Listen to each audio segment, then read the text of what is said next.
Only on 13, a family in Sugar Land believes they were duped by thieves who used AI to sound like a loved one in trouble. I looked into how easy these voice cloning tricks have become.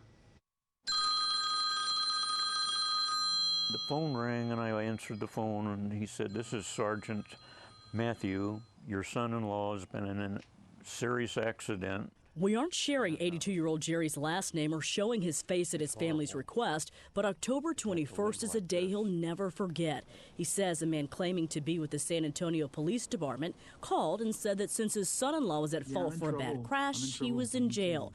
That's when Michael Trueblood got on the phone to explain his predicament, or so Jerry thought. He said, "I heard Michael's voice. I thought that I was talking to Michael." Jerry says the caller told him he needed to get $9,500 cash to get Michael out, then an additional $7,500. So he went to the bank, got it, and waited for courier drivers at he and his wife's assisted living facility in Sugar Land. Now, he's out $17,000. Really sad.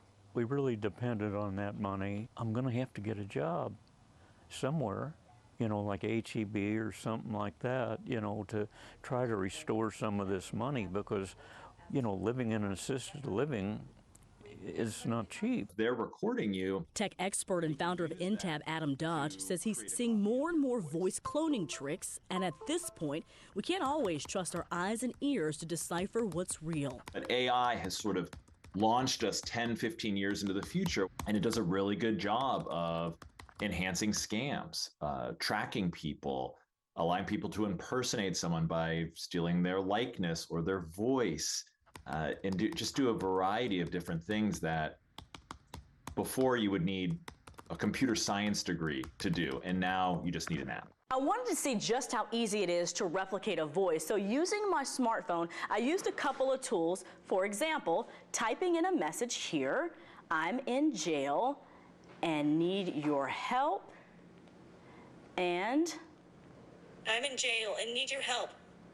If you didn't know any better or didn't know someone's voice very well, then you could easily be duped, right? Obviously, there's more sophisticated technology that's going to sound closer to someone's voice, but again, this just took a few simple minutes. Jerry wrote down the license plate numbers of the cars that picked up his money, but the Sugar Land Police Department didn't get far on the courier car services they were linked to. They are investigating, and there's a police report, although it's pretty vague. For now, Jerry is warning others. I want people to be aware of who they're talking to. My family and I now, we have a certain password. Great. Experts say if you're suspicious about who you're talking to, the best bet is to hang up right away and call the person it's supposed to be. I'm told it only takes about 3 seconds for a spam caller to capture your voice.